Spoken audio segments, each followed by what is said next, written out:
Let's talk prerequisites for the future promotion relegation USA soccer system. And I love talking about the future. I think promotion relegation is inevitable in American soccer, and we're eventually going to get to a point where an open market will be declared. And from there, we're going to have to figure out how to set everything up because America is the size of Europe, a ton of gigantic metropolitan areas here. So it will be challenging, but it will be fun at the same time to set everything up for the future open system in American soccer. And I think we're going to have to go with two pyramids, an east and west pyramid, divide things up so that we can cover more of the country with our top division or divisions, so we don't end up having some sort of a East Coast, West Coast type of thing where our Division One is concentrated just in particular areas. I think the two pyramid approach helps to kind of encompass the sheer size and volume of our country as a whole. So it's going to be awesome. The potential is amazing. We have the potential to host dozens of super clubs in America if you put us up against Europe, like I said just a minute ago. Our metro areas stack right up against Europe pretty well, if not better. We have riches and infrastructure that is unrivaled anywhere in the world as a nation.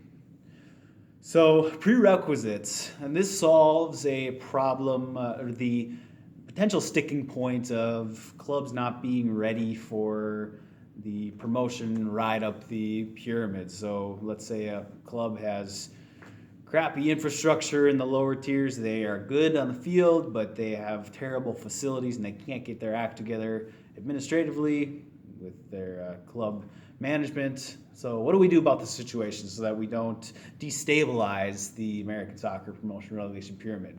Well, it's simple. Just have basic prerequisites for each division. So you can't participate in the division above you unless you meet certain criteria. And make this very reasonable, very attainable for clubs. I don't think you need to go overboard. Like, for example, the prerequisite in Division One of a 20,000 seat stadium and a certain size market and certain number or certain amount of money in the bank is ridiculous. You don't need to set the bar that high for a Division One. If you look at La Liga or the Premier League, for example, I mean, they have clubs playing in their divisions that have stadiums close to 10,000 seats. So as long as everything's relatively functionable for Division One level, that should be fine for prerequisite.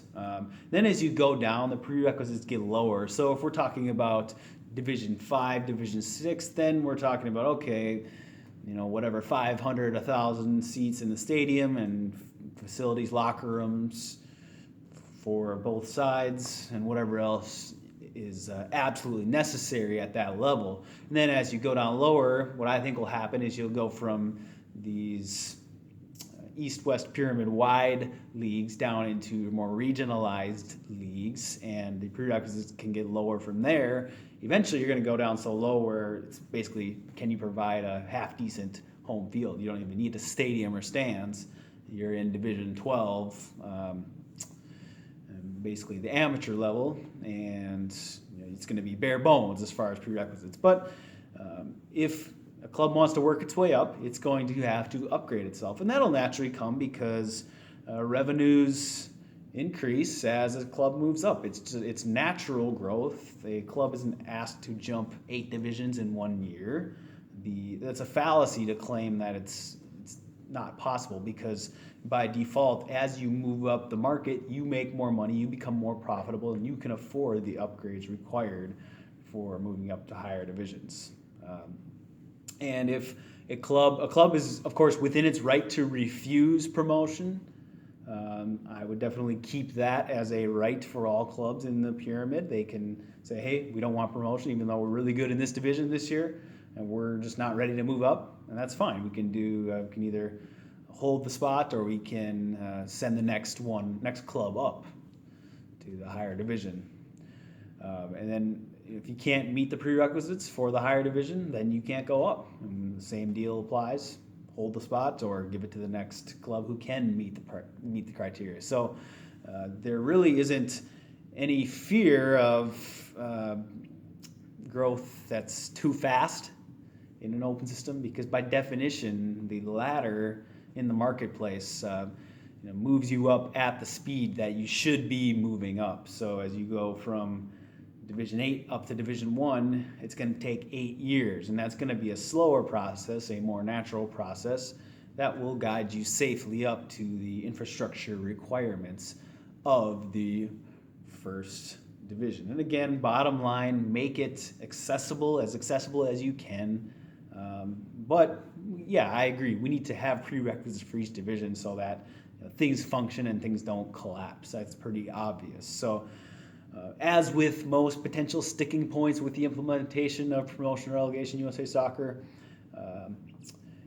these are all manageable. We can handle them. This is America. We send people to the moon. We send satellites out of our solar system. So why not this? We can handle this.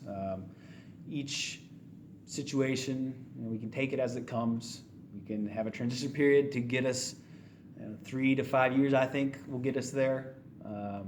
Have a period of no relegation, and then once that 3 to 5 year transition period ends, we'll open things up, and that transition period will give us a good window for clubs to adapt to life in an open market where everyone is competing on the same playing field, figuratively and literally. So if you like this video, make sure to share it out on social media and also subscribe to my channel, and I'll talk to you soon.